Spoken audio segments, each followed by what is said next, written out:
So people have been making money hand over fist mining at home.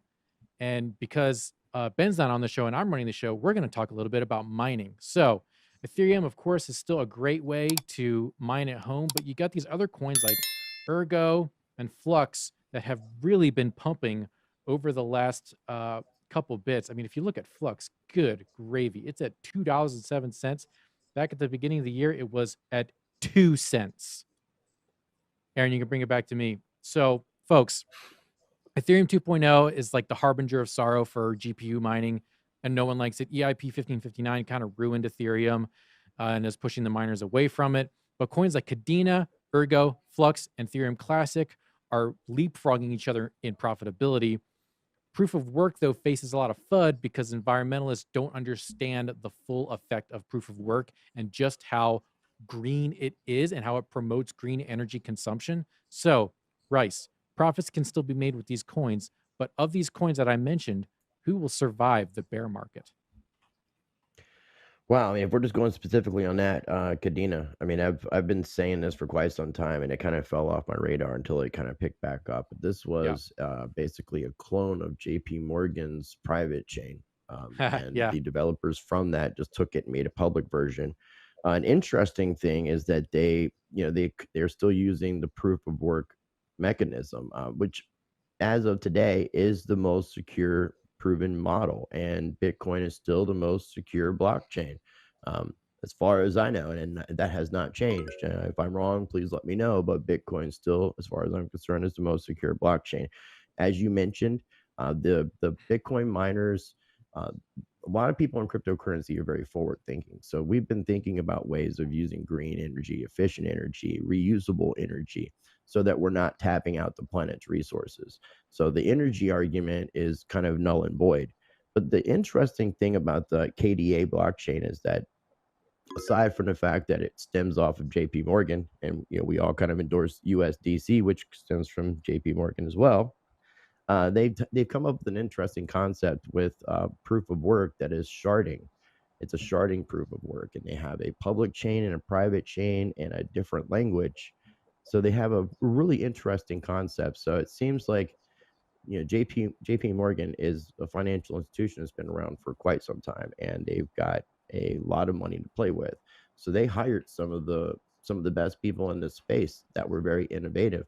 While we were looking at things like Polkadot and Cardano and all these Solanas and stuff, we weren't thinking about Cardano. So I think that even though I am really anti-bank and in the Fed, the financial institutions are going to find their way to get in. And the team at Cadena for taking what they did with their work and making a public version of it after they slaved for JP Morgan, I Yep. think was a very, very awesome idea. And it definitely, compared to what I mentioned, it seems, especially compared to Solana, because I am not a fan of Solana. Solana is not decentralized at all. If you could turn your blockchain off, it's not decentralized. And Cadena seems to be a lot more decentralized in that aspect when it comes to these type of platforms. Yeah. Yeah. It's Cadena is cool because it has that secondary, it has partnerships with Flux, and so their fates are tied together. Daniel Wylock gave a chat over on YouTube. Nick should not run this show ever again. Um, Thank you, Daniel, I love Nick. for that. Anyways, um, Stash, do you think Wax could be saved from EOS by going multi-chain on one of these proof of work coins? Because here's the thing, like, we love Wax, but EOS is kind of, it's like its shoes are untied right now, in my opinion. Maybe you don't share that opinion, but do you see a future for Wax going multi-chain? I have no idea what you're talking about when you say like going away from it. I mean, Wax is its own blockchain. It's just based on EOS technology, so it's not like it's connected to EOS in any kind of It's not like way, an the company or ERC20 anything like that. on So EOS. they've made so many changes to that blockchain, based upon that technology. I mean, you can't really call them identical in any type of way. So I'm not really sure what you mean about like shoes being untied. Where's that coming from? So essentially, because EOS, in my opinion, is a dead project, and that's not even my opinion. That's the opinion of the guy who founded it. It's not seeing as much development, whereas Ethereum has a ton of development, and so Yeah. all the other chains that are based on it, their network effect is far greater than that of something like EOS. Whereas Wax is doing their own development on their own, right? Like they have to shoulder 100% of that. They get less of the network effect. Can they go multi-chain and get more of that network effect? That's where I'm going with that question. Yeah, I mean, like I said, Wax is its own blockchain, so no matter what happens with EOS as a company or whatever, I mean, they're off on doing their own thing. It's just based upon that technology. When it comes to network effect like that, I mean, they've already built a bridge to Ethereum. I'm not sure if you guys know that, but there's an Ethereum bridge from Wax to ETH, and they're getting ready to roll out the NFT bridge, so you'll be able to take your NFTs from Ethereum, port them over to Wax, or vice versa in this bridge. And they already, and we're already seeing, lots of games on Wax also bridge over to BSC as well. So with that, I mean, I think that there's tons of network effect there, and just seeing all the projects coming to Wax, people are starting to really finally open their eyes to see how undervalued this NFT chain is. It's the second largest NFT chain, NFT marketplace by volume behind OpenSea, and it's already surpassed Ethereum in number of transactions like many times over.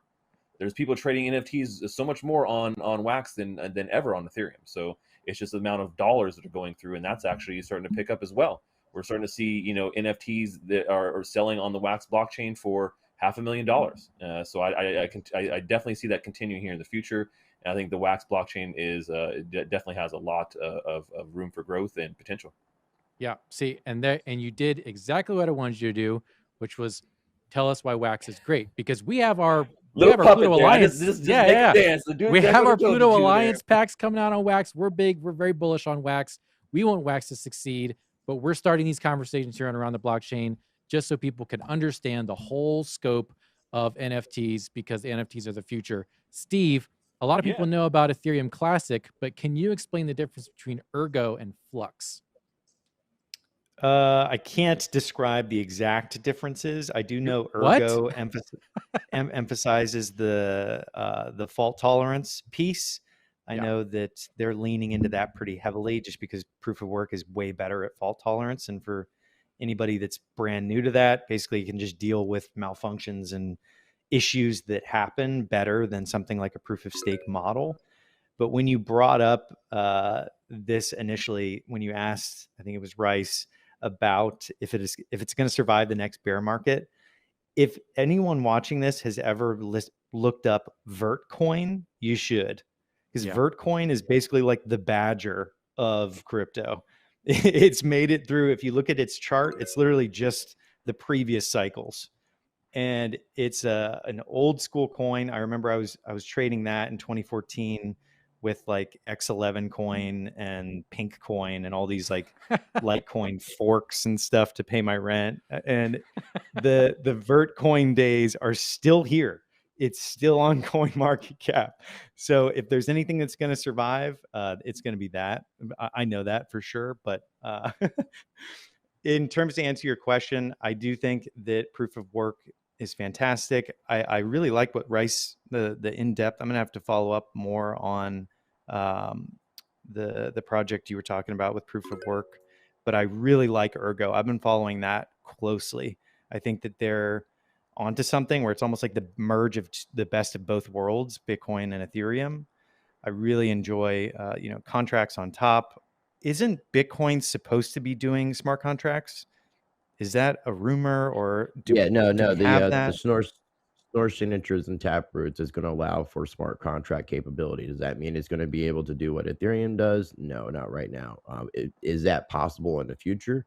That is very well possible. I mean, the Omni layer that sits on top of Bitcoin is what they use for Tether. They're adding that to Litecoin with Omni Lite, and they're going to be able to create NFTs.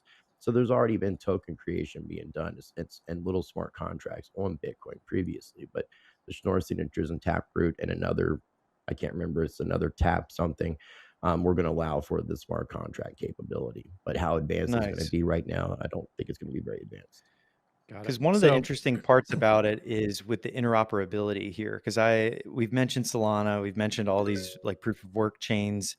I'm really interested in interoperability projects like Axelar and some of these ones that have popped up and are starting and really innovating in the space. Yeah. where they're, locking things up and letting you go on to the next chain. I'd love to just quickly pose that question to everybody here. What kind of interoperability projects have you guys heard of that you're interested in? Even you, Nick, substitute teacher. I'll let the guest take it away first. They need the points. Komodo, I think I think Komodo was something that kind of they're still doing a lot of development. I think they were one of the first to do the actual atomic swaps, and that would be what we're looking at with cross chain and interoperability. But that's just on an exchange deck side. Yeah. About you, I think Stash? that's all. Yeah, Stash, what do you got? I mean, I like what Polkadot's doing.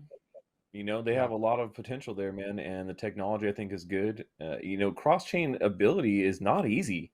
People think like, oh, but it's so sorely needed. Like when you really think about it, we need it. It's literally going to be the future of all cryptocurrency and where we're going with this industry. But it's an incredibly uniquely hard problem to facilitate. Because we don't have industry-wide standards. And that's one of the biggest things that we need to work towards is really, defining these are industry-wide standards, not just chain-wide standards like we see with like ERC standards, right? Which is what catapulted Ethereum, but really like cryptocurrency, just industry standards. Every time we see industry standards come about, that is when we see an industry completely explode. The same thing happened with the internet. It was struggling until they settled on standards, and standard protocols on how to do things. Before it's like you got all these competing standards, it doesn't work. So interoperability is one of those big ones, and I think that Polkadot has done some decent work on that, but we're still really not there yet. I mean, there's still nobody that really has done an amazing job. Yeah. So sorry, Since real you quick, we're mentioned gonna have to wrap up the show here in a minute, but I have to get to Austin, and I need to get his input. But before I do that, smash that like button real quick before the end of the show. Don't let us down, Bit Squad. For me, as far as something cross-chain, I really like what Flare Network is doing with Songbird. I think there's a lot of potential there. Mac and Cheesy, is crypto better with at-home mining? And do you see there being some boutique chains for specific NFTs cropping up in the future? Is crypto better with at-home mining? I don't think it is, because I think there's probably susceptibility of it getting attacked. I think part of why Bitcoin's so secure is because of the big money that's actually behind it and the millions and millions of dollars that are securing the network. And unfortunately, there's some limitations in terms of what you can actually do in your own. And then in terms of these smaller NFTs or these other chains, I think depending on what the use case is, there's different chains that are better for different scenarios. Like Zed Run, you could never play that game on the Ethereum mainnet. You could never do these smaller transactions. You can never play these type of games that require these higher transactional throughputs on the Ethereum mainnet, at least how it's currently structured. So I think there are, same way that I think there's going to be reasons for there to be different chains from just a crypto standpoint, that there might be some things that are better for certain things. I think for specific NFTs, smaller chains that aren't on Ethereum, maybe not on Solana, whatever it may be, there will be a use case for that. Got it. Well, as the chat's flooding in, it looks like Mac and Cheesy is actually going to take the win in the fourth quarter with the clutch play. Chat loves what you had to say, although there's some Phantom fanboys in here that were mad that we didn't say Phantom. But you know what? Whatever. That's how it is. It's being a good job of being a Phantom. Hey, look at that. Oh. All right. And So technically, folks, you just mentioned it. see what I did Twice. there? You see what I did there? Bye, Allison. Allison's leaving. That means Bye, we got to end the Allison. show. Bye, Mac and Allison. Cheesy's the winner.